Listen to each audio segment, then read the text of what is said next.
자, 오늘도 리코딩 앤 프로그레스 소리를 듣고 우리 동준이가 기도하고 시작할까요? 네. 사랑의 하나님 아버지 감사합니다. 하나님의 말씀을 듣는 사람이 되도록 좀 도와주세요. 하나님, 우리 진일이하고 이렇게 목사님하고 이렇게 같이 말씀을 듣는 것은 주님의 복이시고 주님의 은혜로서 충만한 삶을 살아가게 하여 주시옵소서. 아멘. 주님의 말씀 가운데 주님들 함께 주님 도와주시옵시고 아멘. 네, 행복한 마음으로 그 마음이 주님의 마음속에 되게 하여 주시옵소서. 아멘. 예수님의 이름으로 기도합니다. 아멘. 아멘. 자, 감사합니다, 동준이. 자, 우리 오늘도 이제 어김없이 또 성경 공부를 시작해 보도록 하겠습니다. 자, 이제 우리 거의 성경 공부 우리 이 책으로 이제 마지막 파트까지 달려왔어요. 마지막 파트. 우리 벌써 시간이 그렇게 됐는데 이제 오늘 우리가 함께 할 파트는 이제 구약 성경의 마지막 파트인 성문서를 좀 공부를 해보도록 하겠습니다. 이 성문서가 이게 어떤 뜻일까요? 성문서. 한문이 좀 어렵다. 한문, 그지? 성스러운 문서 이런 거 아닐까? 성스러운 문서? 성스러운 문서. 동준아, 성문서가 뭘까?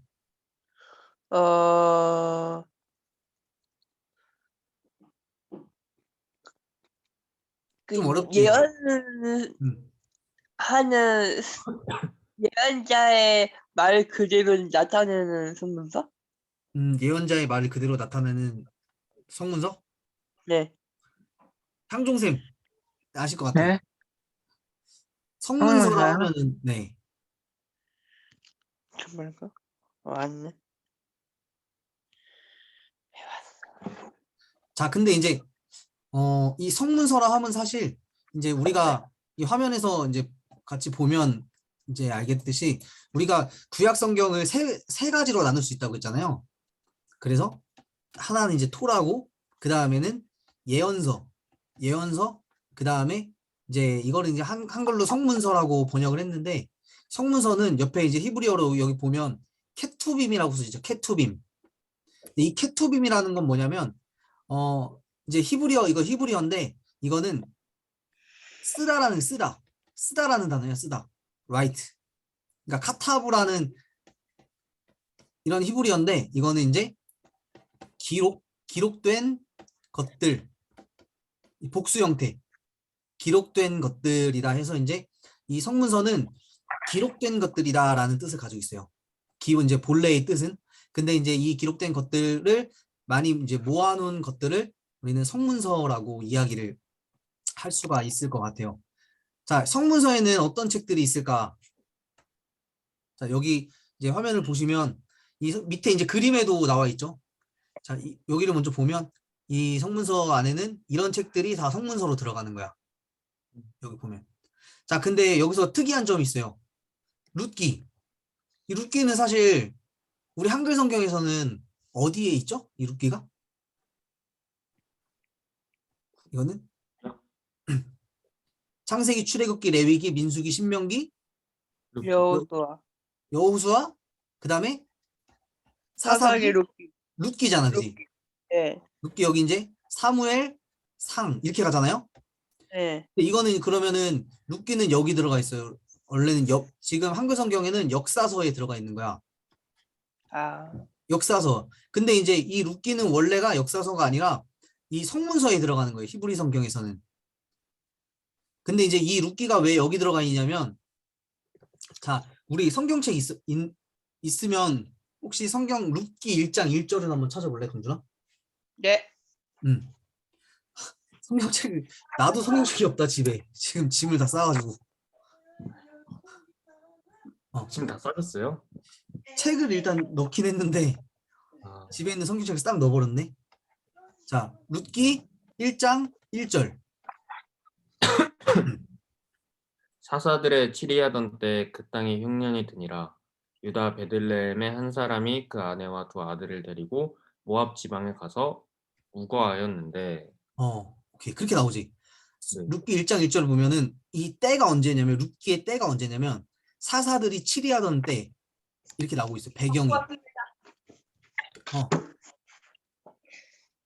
자, 룻기 1장 1절에 보면 동준아, 네. 룻기의 배경이 되는 시대가 언제냐면 사사들이 치리하던 때 이렇게 나오거든. 그래요? 어.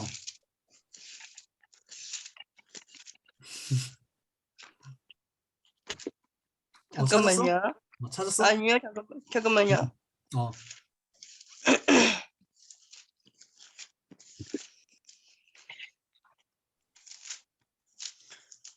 네, 찾았습니다. 1장 1절 한번 읽어볼래?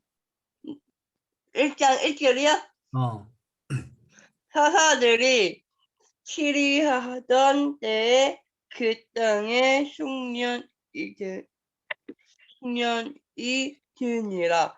유다 베들레헴의 한 사람이 그의 아내와 두 아들을 데리고 모압 지방에 가서 거류하였는데. 그치. 룻기 1장 1절에는 이 그러니까 룻기가 시작되는 배경, 룻기가 지금 룻기 이야기가 거론되고 있는 배경이 언제냐면 사사들이 치리하던 때라고 나오고 있는 거야, 성경에. 그래서 사사들이 다스리던 때에 룻이라는 사람이 있었다라고 해서, 자, 여기 보면 이 룻기가 사사기 다음 룻기잖아. 그래서 이 배경, 사사 시대에 룻이라는 사람이 있었다라고 해서 이 배경이 사사 시대 같은 배경이기 때문에 룻기를 이쪽으로 갖다는 거지. 배치를 이쪽으로 해놓은 거야. 그래서 원래 이제 우리가 보는 히브리어 성경에는 룻기가 지금 이제 케투빔의 그 성문서에 있는데, 이제 이거를 나중에 이제 누가 번역을 하냐면 70인역이라고 헬라어 성경 우리 공부했잖아요. 헬라어 성경. 이 성경을 번역하는 번역자들이 이거 룻기는 사사시대의 배경이니까 요 역사서 옆에다가 갖다 붙여놓은 거야. 번역을 하면서. 자, 그래서 원래는 이 룻기가 이제 역사서가 아니고 기록된 것들이 케투빔에 들어있다는 것을 우리가 좀 볼 수가 있을 것 같아요. 룻기. 자, 그리고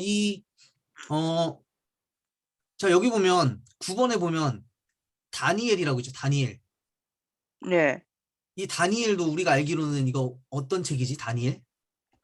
성문서. 여기서는 성문서인데 우리는 원래 다니엘을 예언자라고 알고 있잖아. 예언자. 그치? 예언자.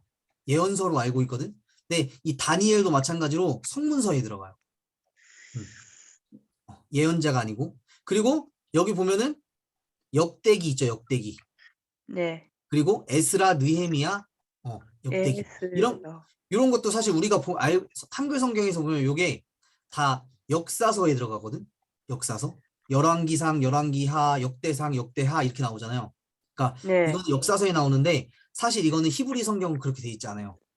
근데 왜 이게 이런 식으로 됐냐?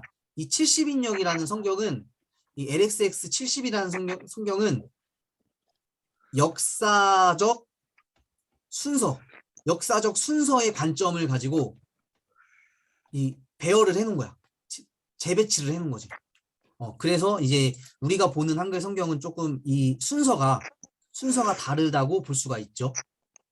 자, 혹시 여기 밑에 사진 중에서 혹시 자기가 좀 좋아하거나 아니면은 좀 궁금하거나 좀 관심 있는 책들이 있어요? 이 성문서 중에? 전 두 가지. 응? 전 두 가지. 어떤 거? 아가하고 아가하고 전도서. 아가하고 전도서. 네. 왜 두 가지를 궁금해요? 전도서는 너무너무 좋은 거고요. 아가서는 뭐랄까 너무 엄청 더 좋은 거. 너무 좋다. 네. 그래? 네. 한마디로 표현하면 이거네. 네. 자, 그러면 진일이는 혹시 저는 다니엘. 다니엘. 네. 왜 다니엘은 어떤 의미에서 그냥 이제 좀 재밌는 이야기들이 많잖아요. 막 사자 굴에 던져지고 음. 그러면 재밌을 것 같아요. 재밌다.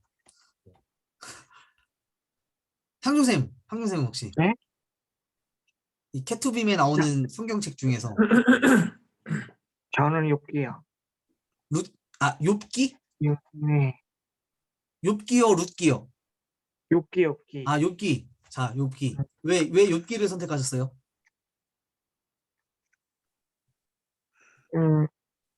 이게 고난을 받으면서 주위의 사람들의 그 이기심과 추악함이 그대로 드러나는 것 같아요. 고난을 받으면서 네. 어찌 보면 우리 삶 속에서 고난을 받으면서도 네. 똑같이 뭐 그런 이기심들이나 이런 것들이 드러날 수 있는 책이기 때문에 네. 그러시군요. 저는 이 에스라가 좋은 것 같아요. 에스라. 제가 성경 인물 중에서 제일 좋아하는 인물이 예수님 다음에 하나님 다음에 에스라거든요. 에스라. 에스라가 뭐 한 사람일까? 여러분 혹시 알아요? 에스라? 에스라. 먹는 거예요? 먹는 건 아니야.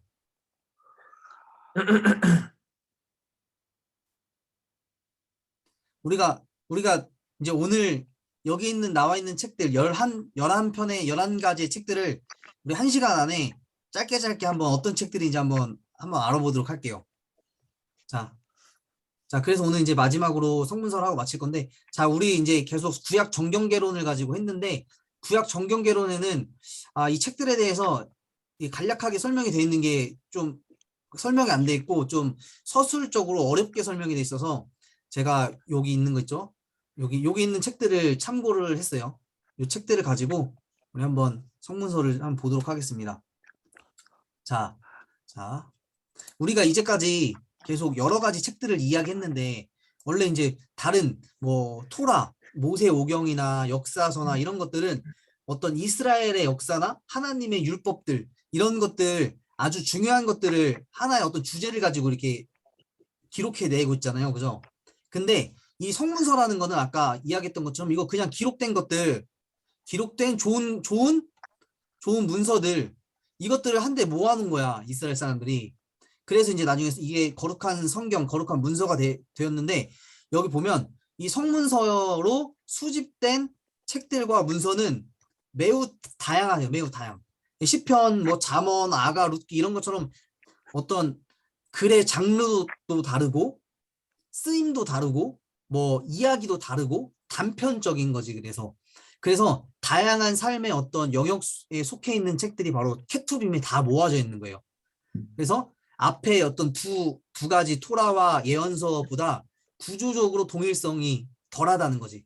너는 다 같은 메시지를 주는 게 아니라 지금 우리가 진일이나 동준이나 향종쌤이 이야기했던 것처럼 어떤 다 다른 의미를 가진 책들이라는 거야. 다니엘이나 아가나 룻기나 뭐 욥기나 것들.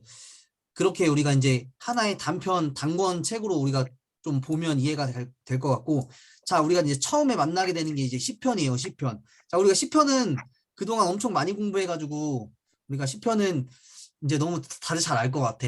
영어로는 쌈이고, 그죠? 이 시편은 이게 헬라어로 뭐라고 했니, 동준아? 여기. 프살모스? 이게 이제 시편의 헬라어 책 제목인 거지. 이거는 줄을 튕기다, 연주하다 이런 뜻을 가지고 있어요. 시편. 그래서 우리는 시편을 이제 찬양의 책으로 볼 수 있다고 그랬죠. 전에. 그래서 시편은 우리가 예전에 했으니까 시편은 이제 하나님이 우리에게 하시는 말씀도 있지만 중요한 거는 누가? 사람들이 누가 누구에게 하는 게 중요하다고 했죠? 하나님께 또는 음. 하나님께 대해서 이제 누가? 중요한 건 사람들이. 시편 기자라고 이제 얘기하죠. 시편 기자. 시를 낭송하고 노래를 불렀던 그 사람들 개개인이 하나님에게 또는 하나님에 대해서 이야기하는 고백들이 시편이라고 우리가 이야기를 했죠, 예전에. 그래서 시편은 기도와 노래의 모음집이며 그리고 찬양과 감사 그리고 탄식 섞인 어떤 그런 시편도 있고, 그리고 시편에는 지혜로운 말씀, 지혜적인 어떤 그런 요소들도 나타나고, 이 시편은 성경 속에 있는 일종의 문학적인 성소라고 볼 수 있어요. 이 문학적인 성소는 좀 어렵지만 이게 뭐냐면 이제 시편을 통해서 우리가 하나님께 나아갈 수 있다는 거야. 그러니까 이 성소라는 거 우리 옛날에 출애굽기에 보면 이 성소에 제사장들이 들어가잖아. 그죠? 제사장들이 들어가서 이 성소에서 누구를 만나지? 하나님. 그렇죠. 여기서 하나님이 임재하시니까 하나님을 성소에서 만나잖아.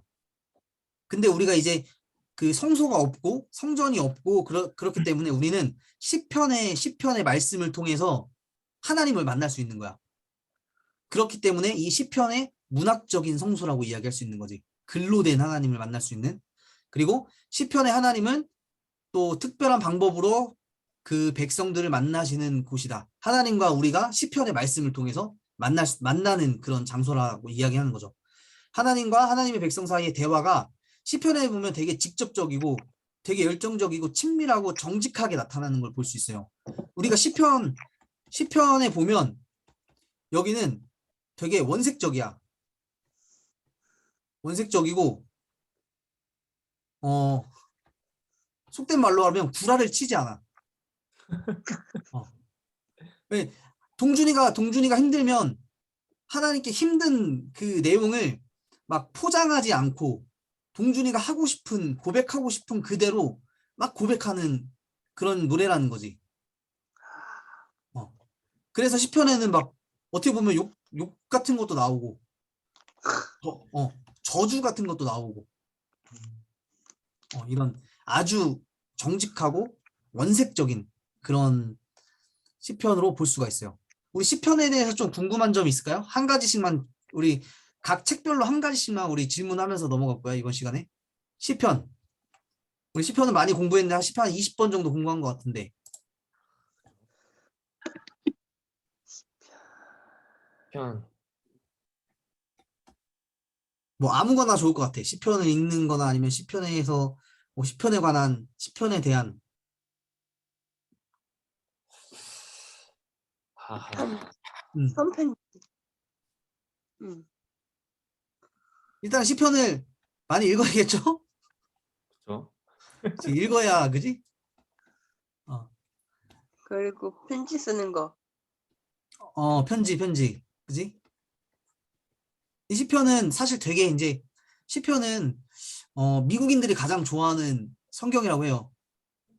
왜냐면 삶의 위로를 주는 어떤 시편이 그런 거기 때문에 되게 삶에 그대로 와닿고 어려운 상황이나 그런 내 상황에 적용해서 그 시편 기자도 똑같은 인간으로 고백하기 때문에 미국인들이 가장 좋아하는 성경책은 시편이라고 합니다.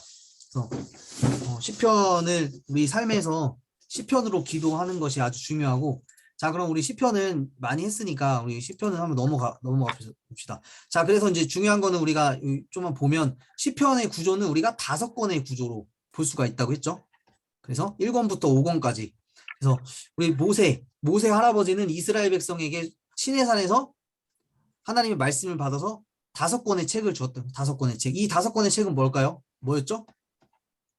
창세기. 창세기부터 신명기까지는 모세 오경. 오경을 이스라엘에게 주었다면 이 다윗 왕은 다윗의 시편이 가장 많잖아. 그지? 다윗 왕은 이스라엘에게 5권의 시편을 줬다. 어떤 학자가 이렇게 이야기를 했어요.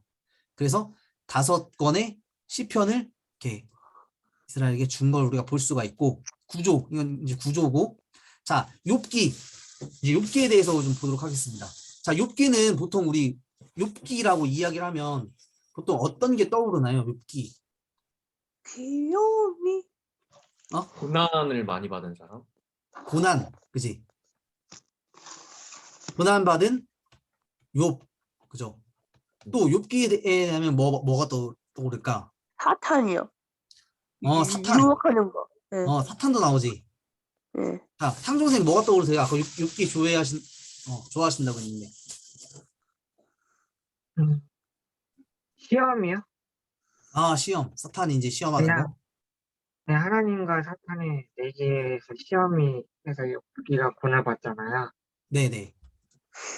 거기서 욥기 하도 고난 받는데 왜 친구들이랑 가족이 왜 부인 안 하냐고 음, 이 비난을 받잖아. 그래도 계속 굳건히 버티다 계속 행복을 다시 진 사람이야. 음, 맞아요.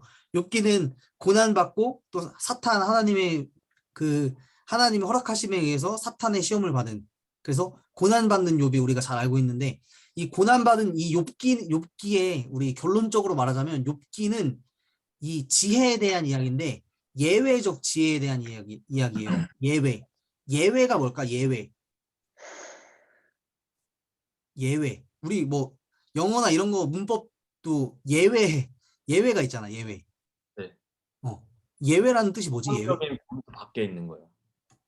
그지? 정상적인 것이 아닌 거, 그지? 밖에 있는 거. 그러니까 욥기는 뭐냐면 이 원래는 고난 받을 짓을 해야지 고난을 받는 거잖아.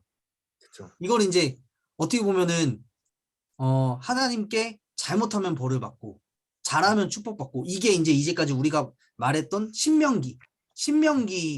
신명기에 따른 어떤 그 관점이었죠. 근데 욥기는 그게 아니야. 예외가 있다는 거지. 그러니까 우리의 인생 가운데 잘해서 복 받고 하나님 말씀에 불순종해서 벌 받는 것도 있지만 이 세상은 꼭 그런 논리로만 세상이 이루어지는 건 아니죠.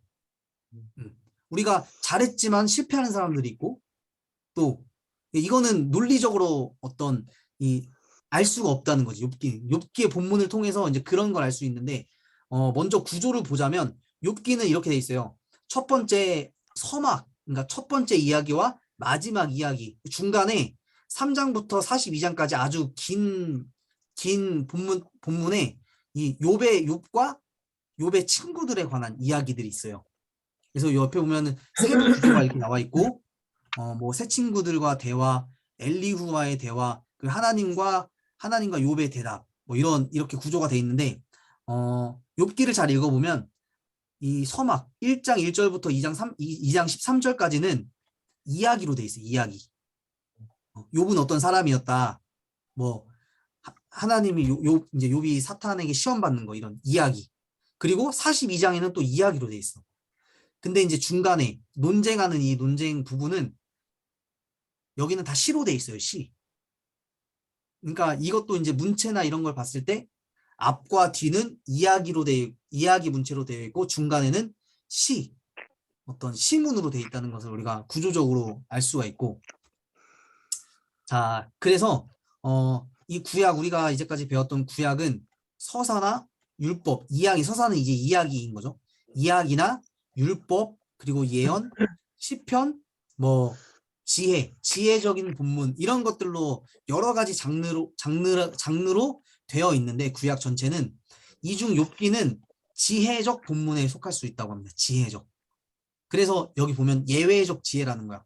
세상을 살아가는데 이제 필요한 그런 지혜들을 이야기하는데 이런 성경에서 나오는 이런 지혜적 본문들이 이야기하는 건 이런 이야기들을 할 수가 있어요.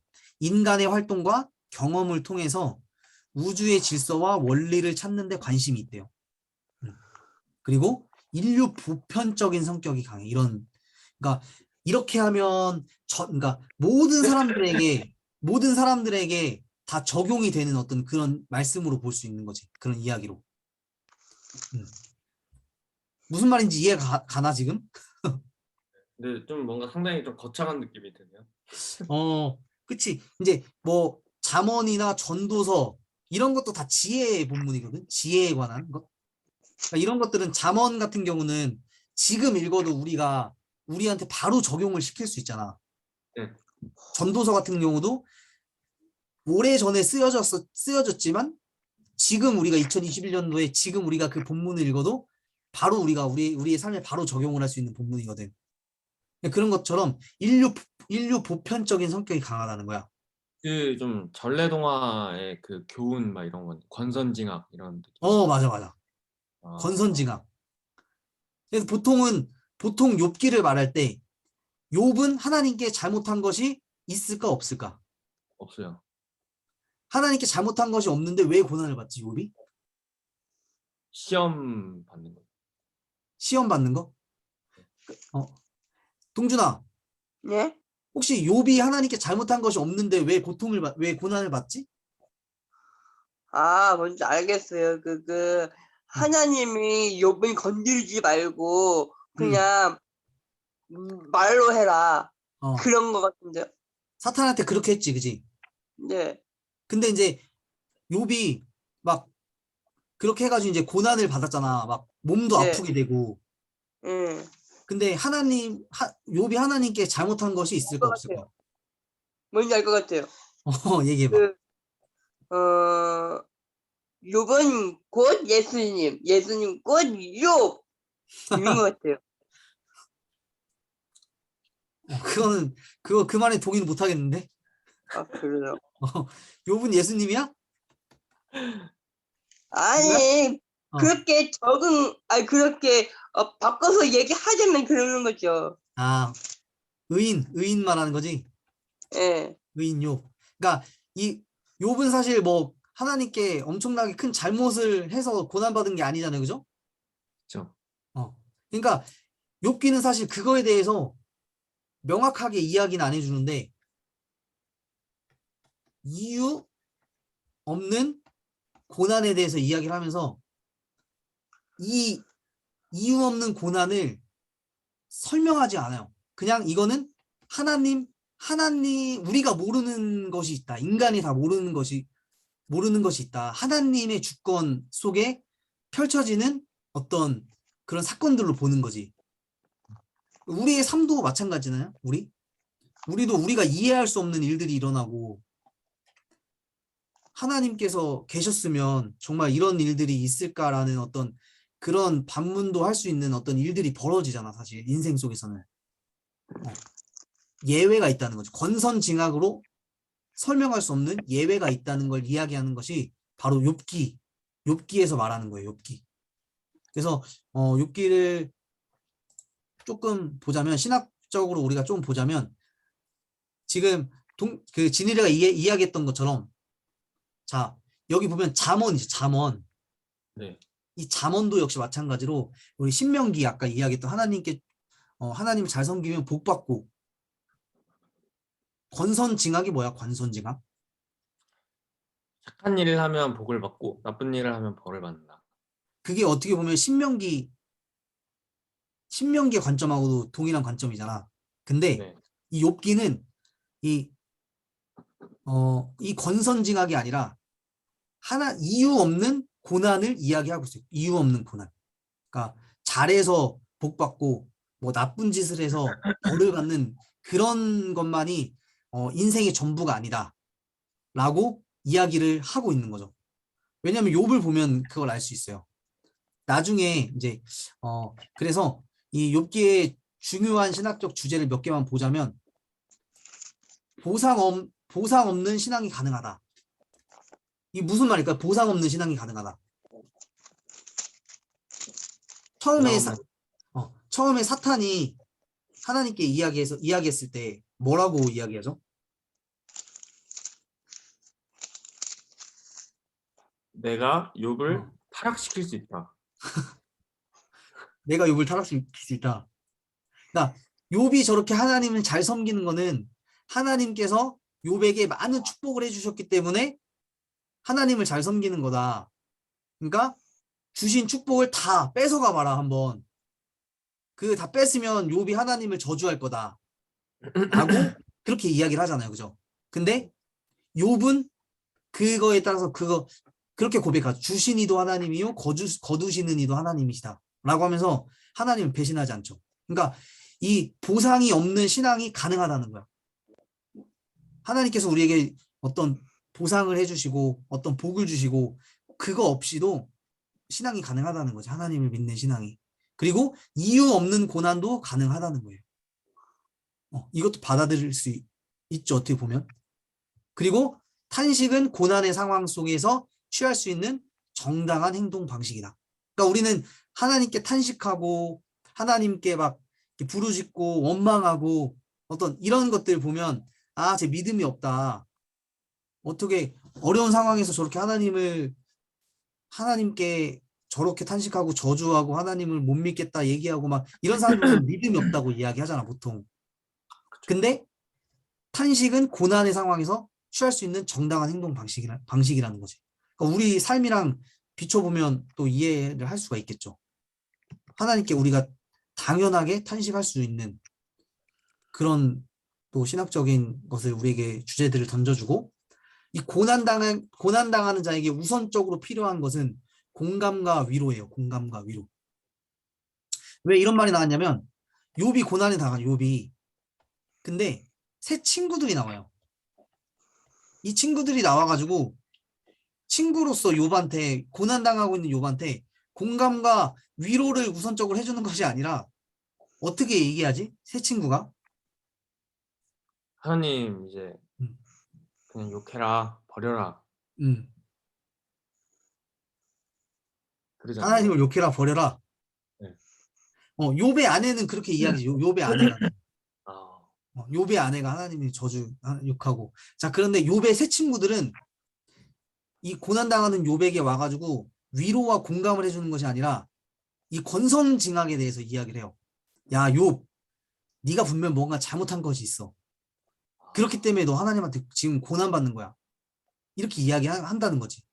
그러니까 우리도 마찬가지로 만약에 동준이가 무슨 어려움을 당해 있다고 치어보자, 만약에. 그러면 진일이가 가가지고 아, 형, 어려워도 하나님을 잘 생각하고 그 어려움을 위로해주고 공감해주고 이렇게 해야 되는데, 진이라 가가지고 동준이한테 되는 거야. 아, 형이 뭔가 지금 캥기는 짓을 해가지고 지금 그렇게 지금 어려움을 당하는 거다. 하나님한테 벌 받는 거다. 막 이렇게 가가지고 동준이한테 막 그렇게 하는 거야. 비판하고 판단하고 막 이러는 거야. 그러면 안 된다는 거지. 우리가 그걸 또 이해할 수 있죠. 근데 이제 마지막에 욥기 뒤쪽으로 가보면 하나님이 이렇게 이야기를 하세요. 다른 세 명의 친구들의 한 말은 다 틀렸다. 다 틀렸고 욥의 하는 말이 맞다라고 하나님이 욥의 말을 들어주시거든요. 그런 것을 볼 때 이제 이 욥의 새 친구들이 말하는 어떤 권선징악에 대한 그런 신앙에 대해서는 이제 반박하는 어떤 그런 책이 또 욥기라고 볼 수 있어요. 그리고 창조주 하나님은 인간 이해를 초월해서 섭리하신다. 이 말은 무슨 뜻일까? 인간 이해를 초월해서 다스리신다, 섭리하신다. 인간이 상식을 벗어나서 이렇게 인간의 상식을 벗어난다. 하나님은. 향조쌤, 예? 향조쌤 이야기 하시는 것 같은데. 인간이 생각하는 게 생각하는 개념을 약간 다르다고 생각한.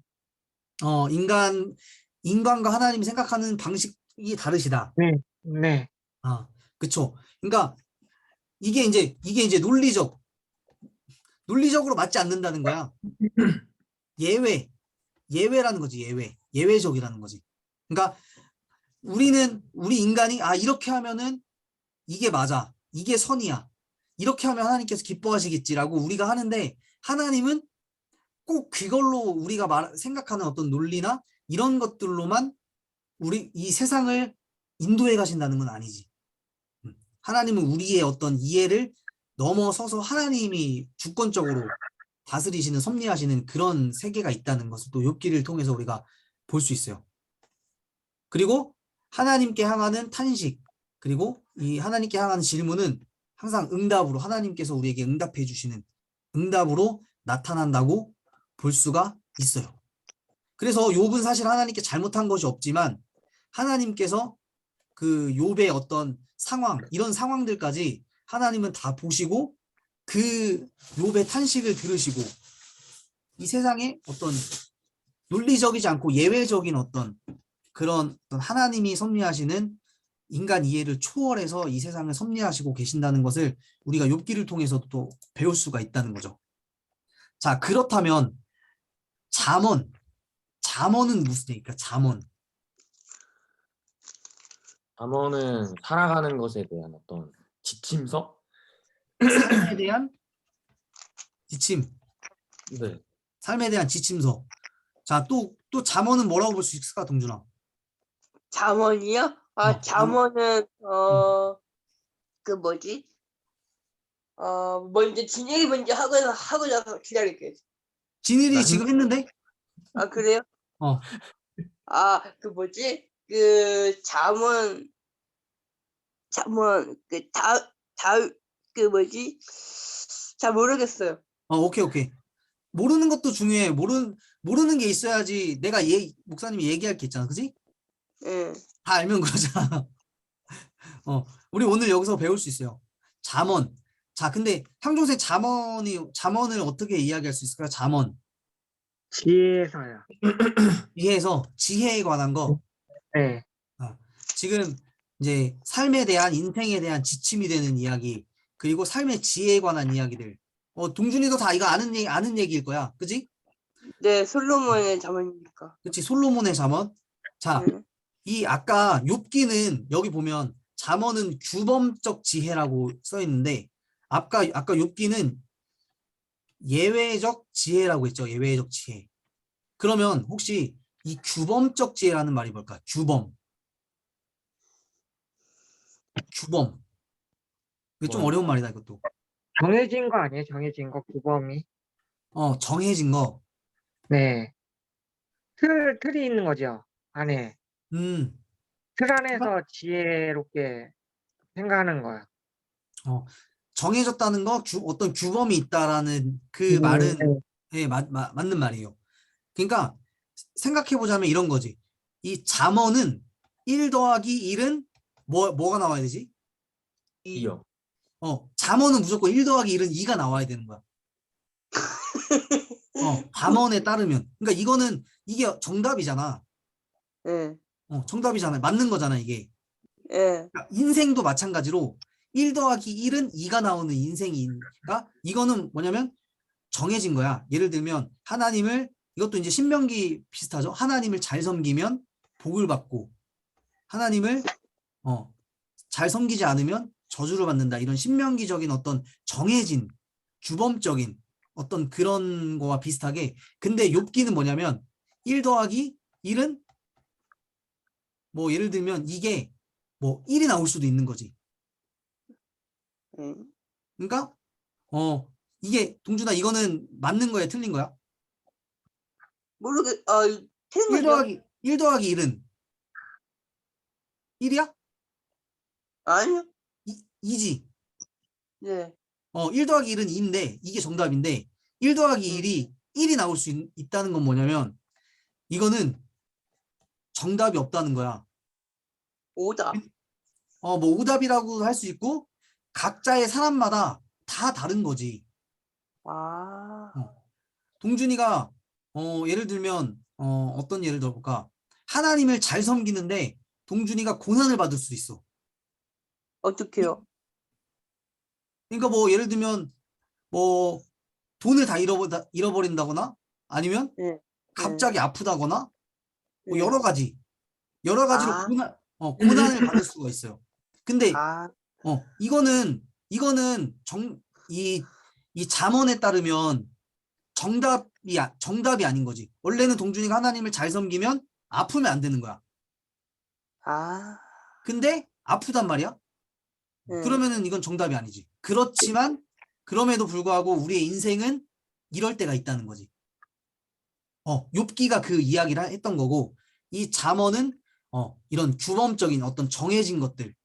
그래서 잠언을 이렇게 읽어보면 그런 삶에 대한 지혜들 젊었을 때는 뭐 이렇게 그리고 뭐 예를 들면 초상집에 그러니까 뭐 결혼식장에 가는 것보다 잔치집에 가는 것보다 초상집에 가는 것이 더 지혜로운 행동이다. 뭐 이런 이야기들도 있고 그러니까 어떤 삶의 지혜들을 이야기해주는 자 그래서 잠언은 정리해보자면 지혜를 배울 수 있는 책이고 교훈을 들을 수 있는 책이에요. 지침서. 그리고 지혜로운 자는 이런 사람이고 어리석은 자는 이런 사람이다.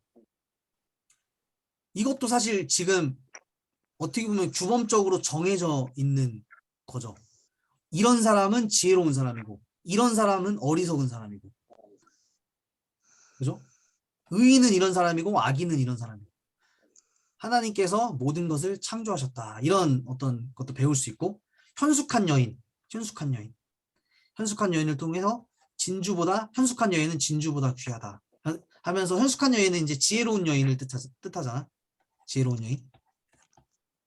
그러니까 이 잠언은 욥기와는 좀 반대로 어떤 이렇게 정해진 어떤 그래서 인생을 살아가다 보면 이 잠언적인 일들이 많이 일어날까 아니면 욥기적인 일들이 많이 일어날까? 엽기적인 일이요.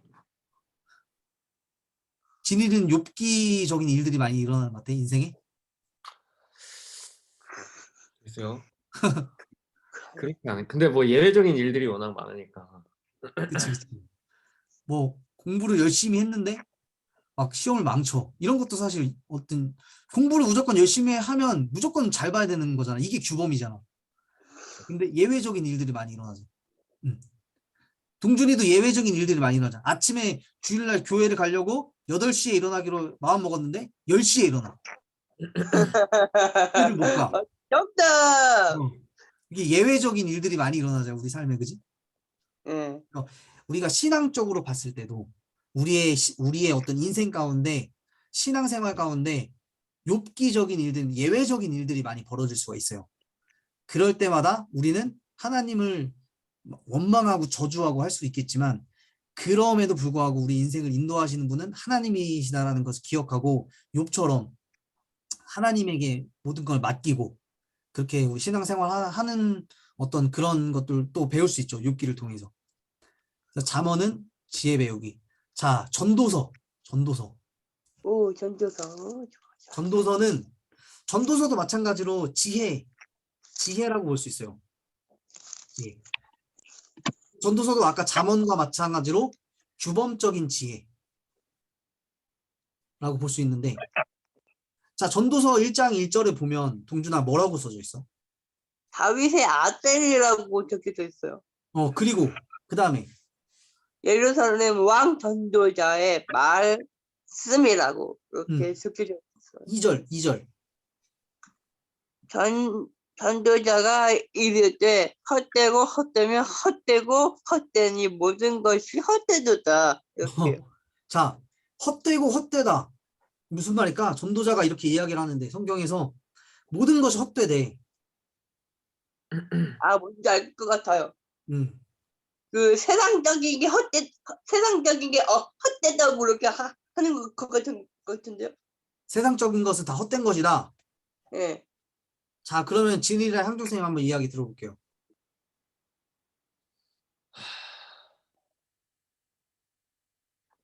글쎄요. 헛되고 헛되도다. 이 1장 2절에만 5번이 나오는 걸 내가 알고 있거든. 헛되고 헛되다. 헛되고 헛되며 헛되고 헛되니 모든 것이 다 헛되다. 헛되다. 욕심 아닐까? 욕심이요? 헛되다. 욕심. 네. 세상적인 일들이 헛되다고 이렇게 저의 생각으로만. 욕심. 어떤 욕심을 네. 이야기하는 거죠? 사람이 부릴 수 있는 모든 욕심이요. 아, 세상에서. 네. 인간의 욕심. 네. 자, 동준이 그러면은 뭐라고 했지? 헛되다? 세상적인 일들이 헛되다고 그렇게 질문 드리고 싶습니다. 세상적인 것이 다 헛되다. 네. 아, 그렇게 생각해서 세상적인 것이 다 헛된 것이다. 그럼 헛되다라는 거는 어떤 의미야? 헛되다. 그러니까 세상적인 것은 헛된 것인데, 그럼 헛되다라는 거는 우리가 어떻게 생각할 수 있는 거죠? 헛되다? 정치적으로 그렇게 얘기하는 것 같은데요. 헛되다. 정치적으로. 네. 우리가 이 헛되다라는 거 우리가 생각했을 때 이거 느낌으로 봤을 때 좋은 거야, 나쁜 거야? 나쁜 거죠. 나쁜 거지. 느낌적으로만 봤을 때 헛된 것, 그지? 예, 예. 세상적인 것이 나쁜 걸까? 좋을 수도 있고 나쁠 수도 있고 다른 것에 그렇게 번역하는 사람들이 나쁜 거라고 생각하는데, 좋을 수도 있고 나쁠 수도 있다. 예. 사실 세상적인 것은 뭐 좋은 것도 있죠. 좋은 것도 있고 나쁜 것도 있고 우리에게 안 좋은 것도 있고. 근데 여기서 이제 솔로몬 그러니까 이 전도서를 기록한 사람이 이야기했을 때 이 헛되다라는 의미는 뭐냐면 잠깐 있다 사라지는 것이라고 이야기를 해요. 참 있다가 헛되다, 이제 나쁘다라고 이야기를 하는 것보다 모든 것은 그거 잠깐 아니에요? 있다 사라지는 거야. 헛되다는 거는 자기가 가지고 싶어도 못 가지는 거 아니에요? 가지고 일단은? 싶어도 못 가지는 것. 네, 가지고 싶은데 네. 자기가 생각하는 이걸 가지고 있다고 생각하는 나중에 보면 이게 가질 음, 수 없는 것. 음, 허상처럼 허상. 보이는 거예요. 네. 그렇게도 연결시켜 볼 수 있죠. 욕심이고 허상인데 내가 그것은 곧 잠깐 있다 사라지는 것이라고도 볼 수 있죠. 허상. 네. 네. 그죠? 그래서 이 전도서에서 이야기하는 거는 뭐 세상에 좋은 건 나쁜 건 여러 가지 다 좋아. 그렇지만 이거는 잠깐 있다 사라진다는 거야. 잠깐 있다. 우리의 눈에 보이는 어떤 그런 것들. 그렇기 때문에 헛되다라고 볼 수가 있는 거죠.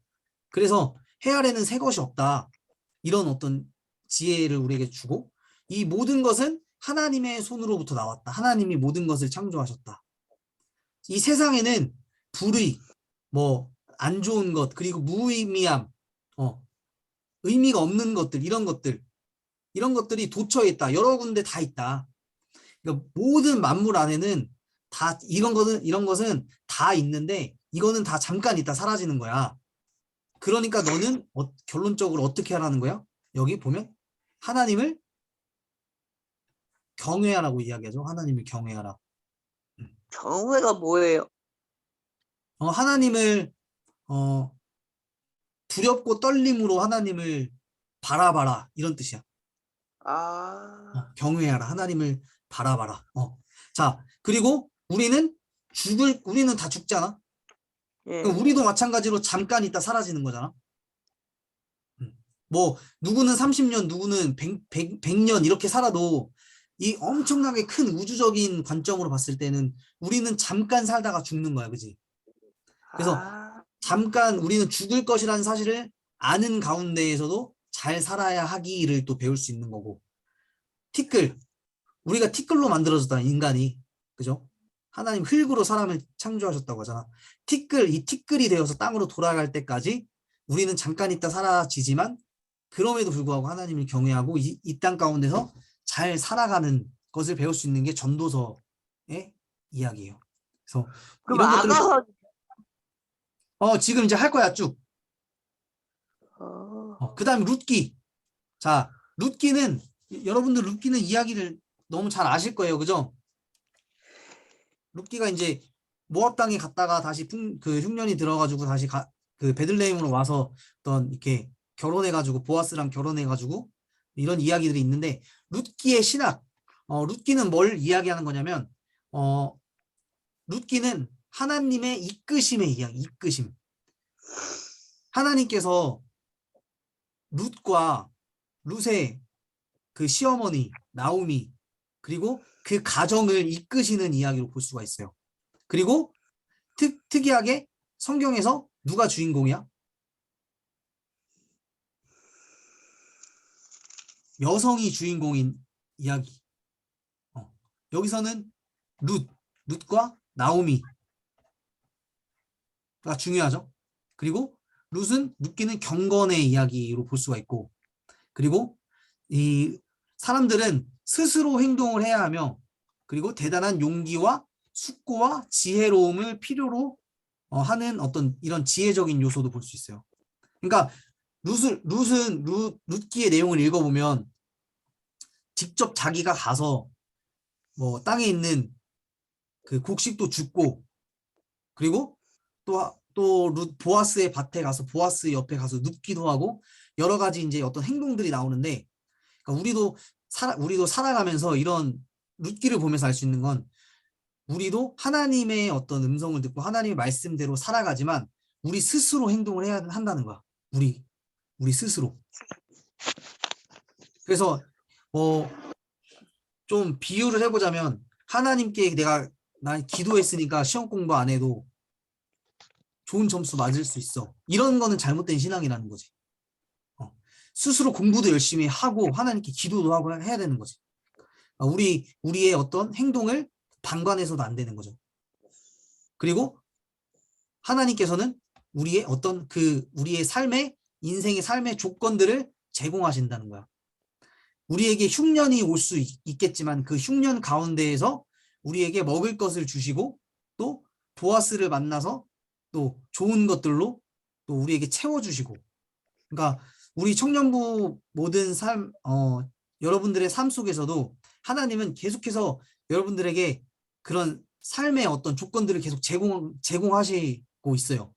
지금 우리가 그걸 자세히 알 수도 있고 모를 수도 있지만 진일이도 영국에서 하나님께서 계속 어떤 상황들을 제공하시는 거야 지금. 그런 것들을 잘 깨닫고 하나님을 만나고 나아가는 것이 중요하다는 거지. 그지?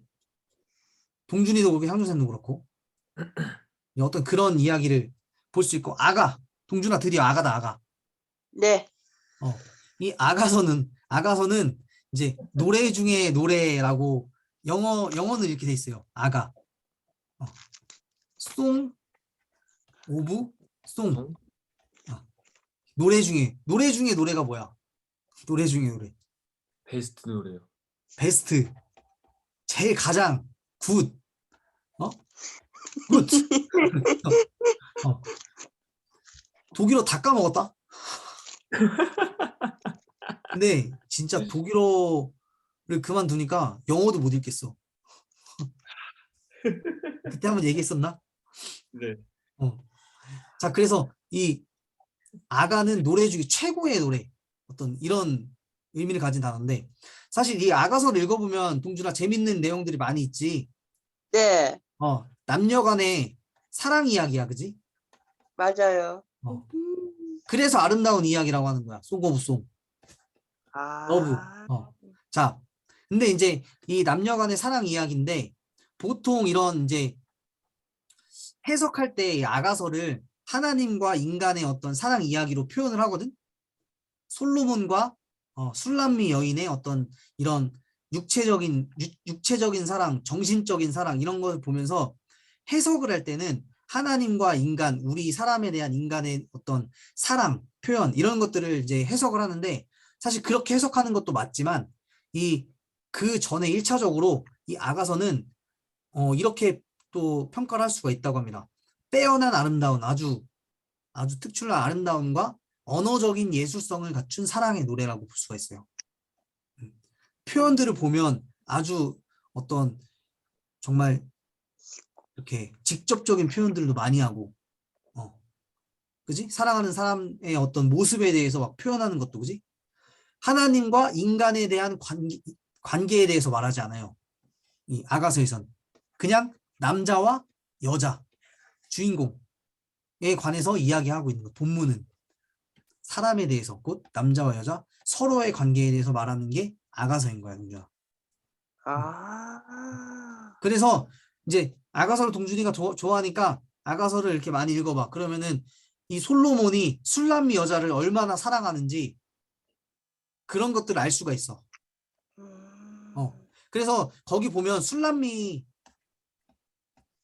여인이 이 여인을 표현할 때 어떻게 표현하는지 혹시 알아?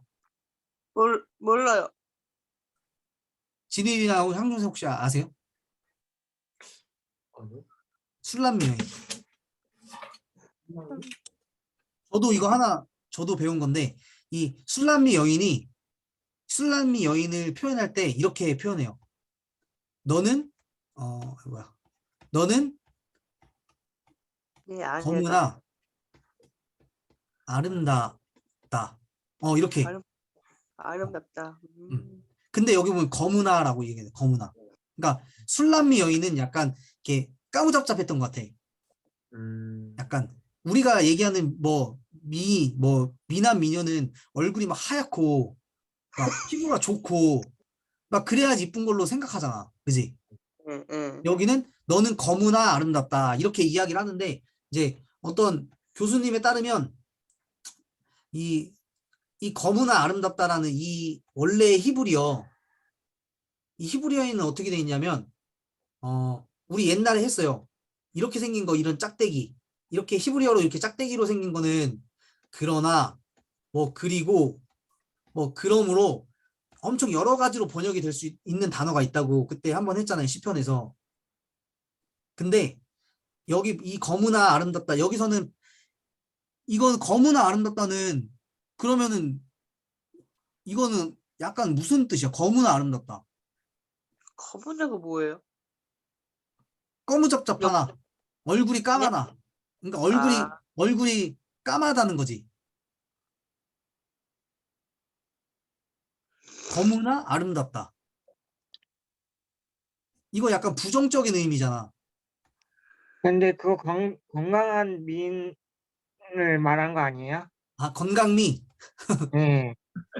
너무 강해요, 너무 거? 이거 너무 현대적인 생각이 현대적인.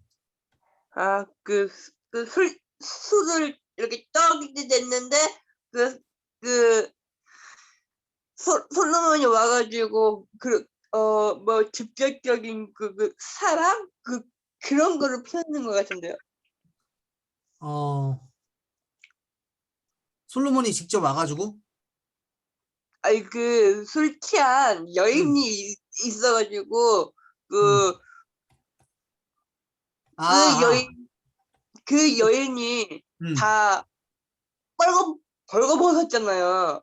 어, 예, 솔로몬도 똑같이 다 벌거벗고, 음. 그 사랑을 나누는 거죠. 이제 남자와 여자의 그런 사랑을 이야기하기도 해, 동준아. 어, 예, 근데 이제 중요한 거는 그것도 중요하고, 그지? 그런 모습도 중요하지만 또 여기 보면은 지금 여기 보면 거무나 아름답다 이런 표현이 나오잖아요. 거무나 아름답다. 너는 얼굴이 하얗지 않고 거무나 아름다워요. 이렇게 이런 표현이 나와. 근데 이거 만약에 이걸 봐봐. 검기 때문에 아름답다. 이렇게도 말할 수 있죠. 검, 그러니까 이거는 보면 이제 무슨 이야기를 하려고 하냐면 히브리어 성경에는 거무나 아름답다 이렇게 번역을 할 수도 있지만 이렇게 번역을 안 할 수도 있는 어떤 원문이라는 거야. 근데 그 교수님에 따르면 이 옛날에 흑인 노예 한창 흑인 노예가 있을 때 노예. 어, 이런 이제 지금은 아니지만 예전에는 흑인 이렇게 뭐라고 하지? 뭐라고 불러야 되나 진이라. 흑인 노예가 맞지 않을까요?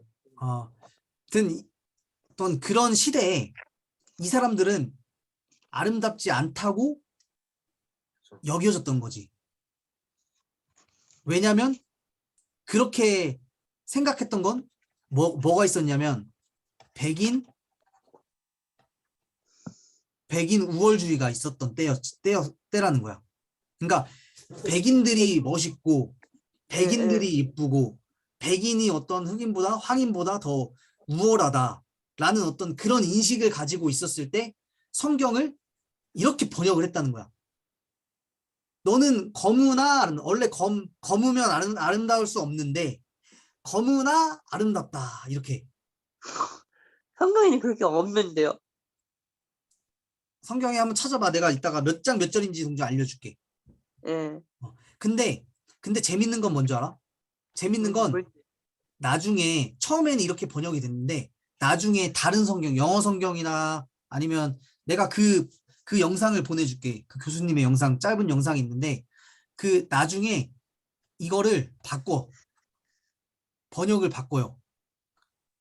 당신은 검어서 아름답다 이런 식으로 검기 왜, 때문에 아름답다 이런 식으로 왜 그렇게 바꿔요? 이제 그런 차별을 이야기할 수 없는 거지. 흑인도 얼굴은 검었지만 아름다울 수 있다는 거야. 맞잖아, 동준아. 동준이가 생각하기에는 흑인은 아름다울 수가 없을 것 같아? 예. 형 그래? 그거 굉장히 위험한 문제네. 그러니까 얼굴이 노란색이든 하얀색이든 검은색이든 인간은 여성은 아름다울 수 있다는 거야. 그게 보편적으로 우리가 남들을 차별하지 않고 차별하지 않는다는 건데 이때 당시에는 검은 사람은 아름다울 수 없다라는 어떤 이 백인들의 우월주의가 깔려 있었을 때 성경이 번역이 됐기 때문에 이렇게 번역을 했다는 거지. 그러니까 우리가 그런 거를 좀 생각을 해보면 또 여기 나오는 이 아가서에 나오는 이런 본문들도 조금 더 잘 이해를 할 수가 있을 것 같아요. 그래서 이런 우리가 성경을 읽을 때 사실 이런 어떤 우리의 어떤 생각이나 이런 것들을 그 고정관념을 깨고 읽을 필요가 좀 있다는 거죠. 그래서 동준이도 이 아가서 한번 여러 번 읽어봐. 그러면은 어떤 그런 거에 대해서 좀 배울 수가 있을 거야, 동준아. 오케이? 어떡해요? 여러 번 많이 읽으면.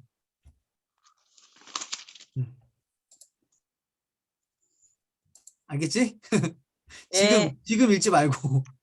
네네네. 나중에 다음에 이제 애가. 자, 예레미야 애가죠. 예레미야 애가. 이 애가는 우리가 예전에도 한번 이야기했는데 이 애가는 이 히브리어 애가 이거는 울다 이런 뜻이에요. 울다. 자, 이 애가는 전통적으로 예레미야가 썼다. 예레미야가 기록했다라고 이제 전통적으로 이야기를 하고 있어요. 그래서 이 애가의 전체적인 큰 내용은 뭐냐면 이거예요.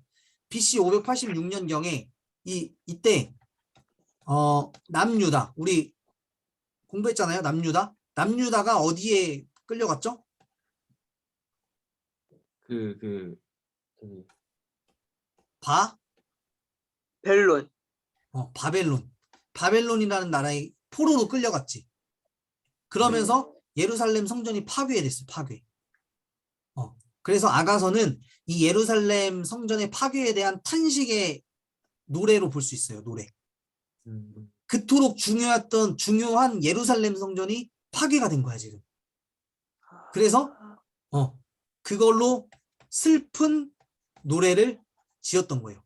그래서 이 애가는 슬픈 노래야. 그래서 이 애가 책은 거의 탄식 가운데 머물러 있고 이런 탄식은 이 시온은 예루살렘 주민을 이야기하는 거죠. 예루살렘 주민들은 하나님께 어찌하여 우리 예루살렘 성전, 하나님의 이 성전이 파괴된 그거에 대해서 계속 하나님께 탄식하고 울부짖는 노래가 이제 애가고 에스더.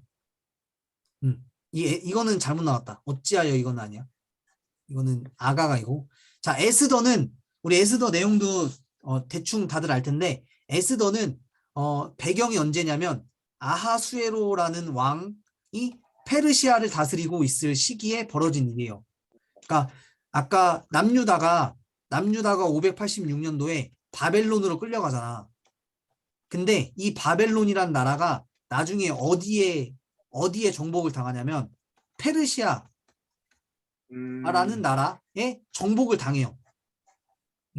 그래서 이 페르시아 성경의 바사라고 하는데 이 페르시아라는 나라를 다스리고 있을 시기에 이제 이때 당시 유대인들이 박해를 받고 그 박해받는 상황 가운데 에스더라는 왕후 에스더라는 왕후를 통해서 유대 민족이 이제 그 어려움들을 극복하는 이야기가 바로 에스더예요. 우리 무슨 말인지 알겠지? 네. 근데 중요한 건 이거예요. 에스더에는 하나님이라는 단어가 한 번도 나오지 않는데. 그래서 에스더에는 하나님이라는 단어나 하나님의 이름이 한 번도 나오지는 않지만 우리의 우리의 거룩한 성경에 들어와 있는 책이 에스더로 볼 수가 있습니다. 자, 그리고 뭐가 남았냐? 자, 다니엘. 자, 다니엘은 어떤 책일까? 다니엘. 사자굴. 그 바벨론으로 끌려갔던 그 포로 시기에 이제 있었던 그 어떤 청년들의 어떤 그 삶을 보여주는 게 아닐까. 믿음, 그지? 네. 믿음의 청년들. 자, 다니엘에서는 조금 어려워요. 다니엘은 조금 어려운데 이제 이거를 어떻게 설명을 해야 되나? 다니엘은 사실 이제 우리가 다니엘을 예언서로 읽잖아. 네. 다니엘 예언자로 이야기하잖아. 근데 다니엘은 이 다니엘 서는 묵시문학, 그러니까 묵시문학으로 볼 수가 있는데 이 묵시문학은 한마디로 말하면 이거야. 박해를 경험하고 있는 사람들이 그 사람들이 이 박해를 이겨내기 위한 어떤 소설 같은 것이 묵시문학이에요. 유대 묵시문학. 그래서 하나님의 계시나 어떤 천상의 비밀이나 환상 이런 것들을 통해서 그 어려움들을 극복해 나가기 위한 문학이 이 묵시문학이라고 볼 수 있는데 여기에 나오는 이제 다니엘 이 다니엘은 자, 첫 번째 1장에서 6장까지 그러니까 1장에서 12장까지가 이제 다니엘서가 있는데 1장에서 6장까지에 나타난 이야기와 7장에서 12장까지 나타나는 이야기가 좀 나뉘어요. 우리가 이사야서 할 때도 시대적인 배경이 나뉜다고 했잖아. 그치. 근데 다니엘서도 마찬가지야. 다니엘서 1장에서 6장까지는 여기 보면 BC 605년경에 바벨론으로 끌려간 다니엘과 세 친구들의 이야기를 기록을 하고 있어요. 지금 이건 원래 우리가 다 알고 있는 거죠. 다니엘과 세 친구에 대한 이야기. 그리고 7장부터 12장까지는 뭐냐면 이제 이게 묵시문학이라고 했잖아. 묵시문학. 그러니까 이 7장부터 12장 뒤의 이야기는 뭐냐면 예를 들면 동준아, 네. 만약에 동준이가 지금 어려운 시기를 보내고 있어. 네. 만약에 근데 네. 이렇게 이야기하는 거야. 내가 어떻게? 동준이한테 동준아 옛날에 구약 성경에 보면 다니엘이라는 청년이 있는데 다니엘이 바벨론으로 끌려갔지만 거기서도 하나님을 의지하면서 믿음을 지키면서 잘 살아갔어. 그러니까 동준이 너도 다니엘의 믿음을 본받아서 믿음을 지키고 이 시대를 잘 살아갔으면 좋겠어 라고 목사님이 이야기를 해주는 것처럼 네. 여기 이 사람들, 이 다니엘서를 읽고 있는 사람들, 처음에 읽고 있는 사람들은 헬라 시대에 어려움, 그 박해를 받고 있었던 사람이었거든. 그 사람한테 야, 옛날에 605년에 바벨론에 끌려간 다니엘이라는 사람이 있는데 그 다니엘이라는 사람이 믿음을 지키면서 그 고난을 이겨냈어. 그러니까 너네도 힘을 내 라고 이야기를 해주는 거야. 똑같이. 무슨 이야기인 줄 알겠죠? 예. 그래서 다니엘의 배경은 605년의 배경도 있지만 그 이후의 사람들의 배경도 있다는 거야. 정리를 하자면 여기 요약하자면 여기 나와 있죠. 다니엘서는 그러니까 두 시대의 주인공들이 등장하고 있는데 처음에는 BC 6세기경에 다니엘과 세 친구 이 사람들이 첫 번째 주인공이야. 다니엘서에. 그리고 두 번째 주인공은 이 BC 6세기에 받았던 이 다니엘의 예언과 예언과 환상 속에 보았던 미래의 주인공이라는. 그러니까 이 미래의 주인공은 뭐냐면 이 더 후대에 있던 사람들에게 야 BC 6세기에 다니엘 봐봐. 다니엘은 이렇게 믿음을 지켰어. 그러니까 너도 지금 이 제국이 너네들을 힘들게 하면 다니엘을 본받아서 믿음을 지키면 곧 좋은 날이 올 거야. 라고 이야기를 해주는 거지. 좋은 날이 언제예요? 곧 온다는 거야. 곧 온다고 이제. 그게 바로 묵시문학이라는 거예요. 묵시문학. 그래서 향종쌤 무슨 이야기인지 이해 가셨죠? 그러니까 다니엘 후세에 네. 다니엘처럼 행동하면 된다는 거 아닌가요? 용기를 주는 이야기지. 용기. 그쵸? 근데 이것도 사실 해석이 이제 두 가지가 있는데 어떤 사람들은 정말 다니엘이 환상을 받아가지고 꿈속에서 환상을 받아서 몇백 년 후에 생길 어떤 그런 예언들을 했다. 이렇게 성경을 해석하는 사람들도 있고 그게 아니라 지금 우리가 이야기했던 것처럼 옛날에 살았던 다니엘을 본받아가지고 그 신앙의 믿음의 어떤 이야기를 가지고 와서 이 어려움을 당하고 있는 사람들에게 용기를 북돋아주는 어떤 묵시문학적인 글로 보는 어떤 해석도 있어요. 두 가지 해석으로 우리가 생각을 해보면 될 것 같아요. 다니엘은 사실 어려워. 그래서 다니엘은 뭐 그 정도 우리가 알면 될 것 같고, 자 마지막으로 우리 이 역대기. 역대기는 무슨 내용일까? 역대기. 역대상, 역대하로 볼 수 있죠. 예. 열왕기상, 열왕기하, 역대상, 역대하 이렇게 볼 수 있지, 형준아. 4번. 역사 속에서 일어났던 이야기 아니에요? 맞아요. 이스라엘의 역사를 기록하고 있는 건 맞아요. 그런데 우리가 열왕기 상하는 우리가 이거는 관점이 있는데 우리가 이제까지 공부했었던 신명기 사가의 역사의 관점, 너네가 하나님께 순종하면 복을 받고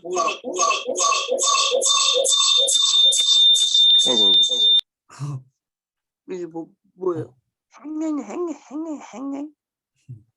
자, 순종하면 복을 받고 불순종하면 저주를 받는다라는 관점으로 써져 있는 게 열왕기 상하라면, 역대 상하는 이스라엘의 똑같은 역사를 기록하는데 어떤 역사를 기록하냐면, 이건 이제 포로 후기, 이스라엘 백성들이 포로로 잡혀간 이후에 새롭게 다른 관점으로 이스라엘의 역사를 기록하고 있는 것이 이제 역대기라고 볼 수 있어요. 역대 상하. 그러니까 역대사가.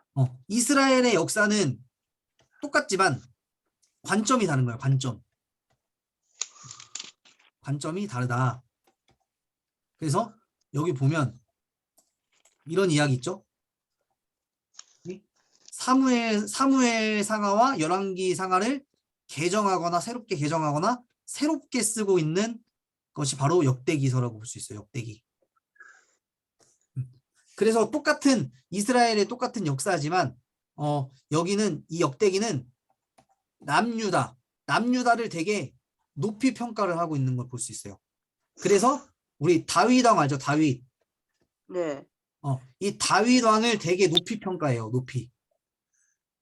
되게 위대한 인물로 다윗 왕을 평가하고 있는 것이 역대기라는 거예요.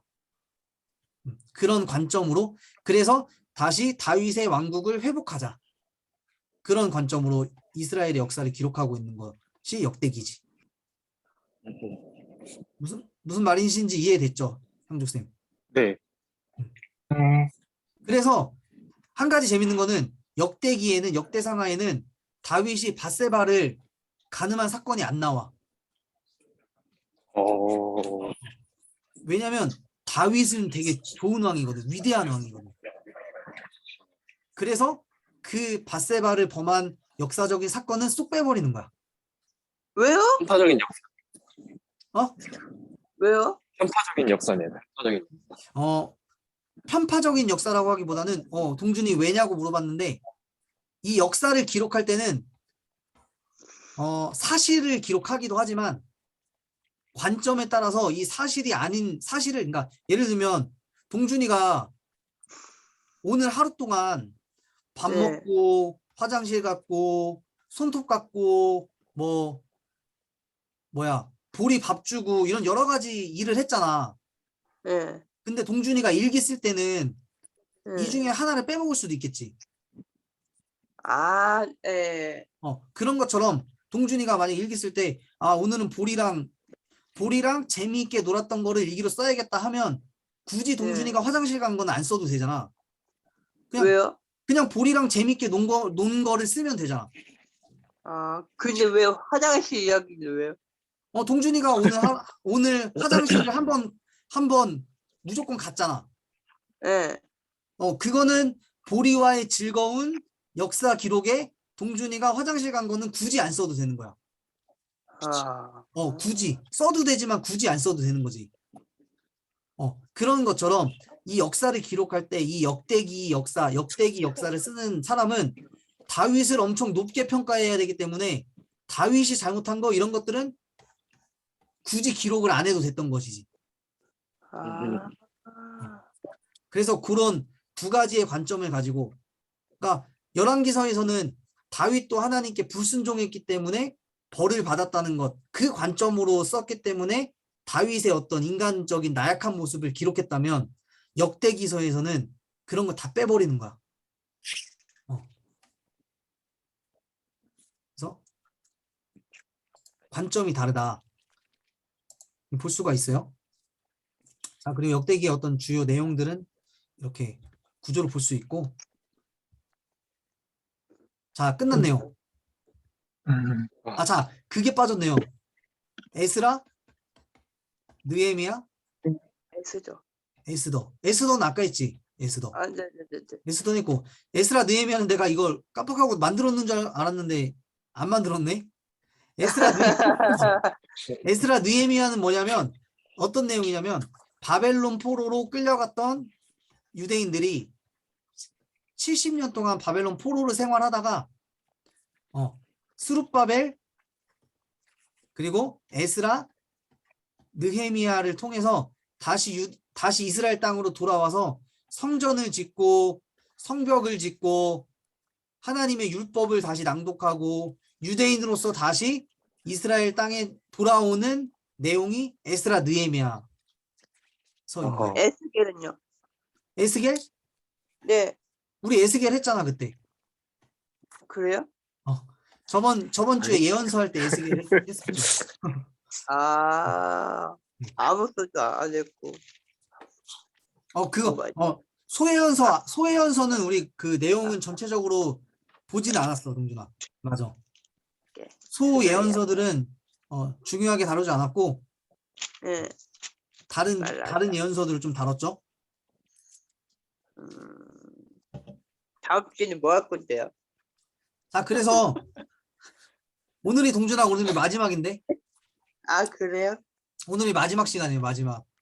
아, 그래서 우리가 어떤 소예언서까지는 뭐 자세히 다룰 수는 없었지만 이렇게 오늘까지 해가지고 우리가 거의 뭐 시편이랑 성경 공부 다 해가지고 거의 2년이라는 시간 동안에 우리가 시편하고 시편 자세히 했고 그리고 토라부터 시작해가지고 성문서까지 한번 쭉 구약 성경을 본 거야.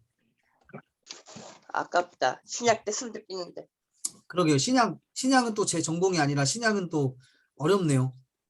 제가 이야기해서 신약은 또 새로 오시는 목사님이든 전도사님이든 신약을 또 한번 전체를 또 정리할 수 있도록 또 그렇게 제가 권유를 한번 해보겠습니다.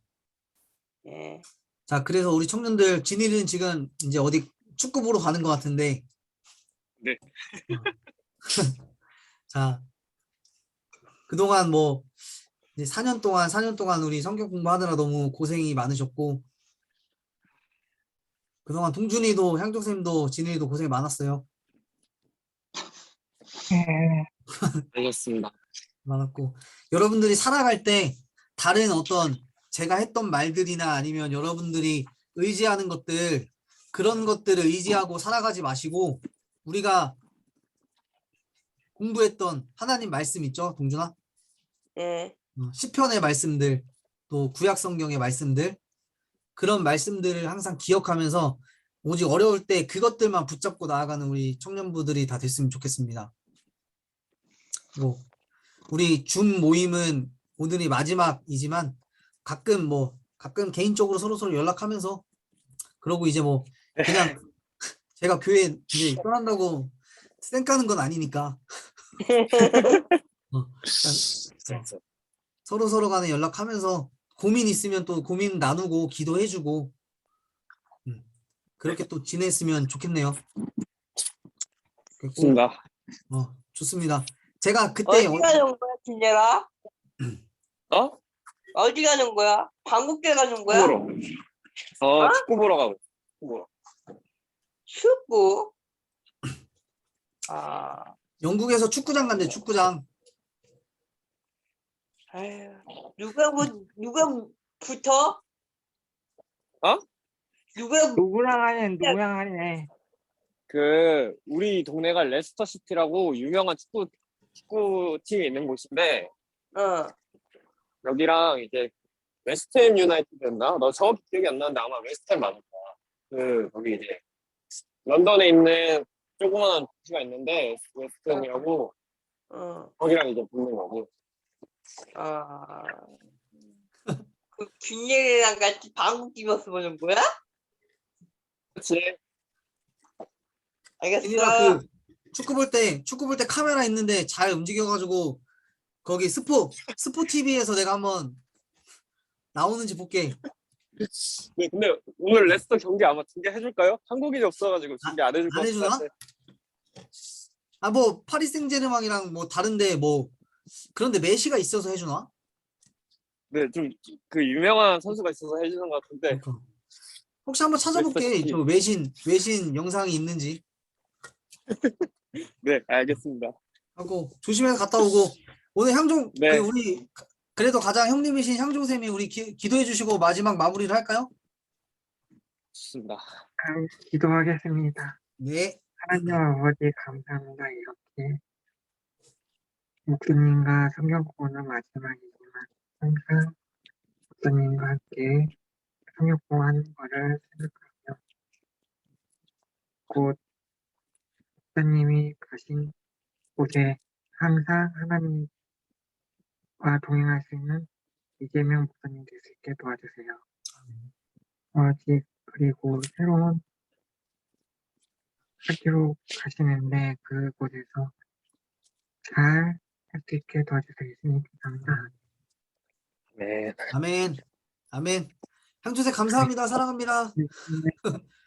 동준이도 사랑하고 지진이도 사랑하고 네, 진짜 고생 많으셨어요. 아유, 다들 고생 많았네요. 다들 어려운 교회에서 교회 청년부 지키느라 다들 고생하셨습니다. 하나님께서 기쁘게 보셨을 거야. 기쁘게 보셨을 거예요. 항상 동준아. 건강하세요. 건강하고 동준이도 건강해.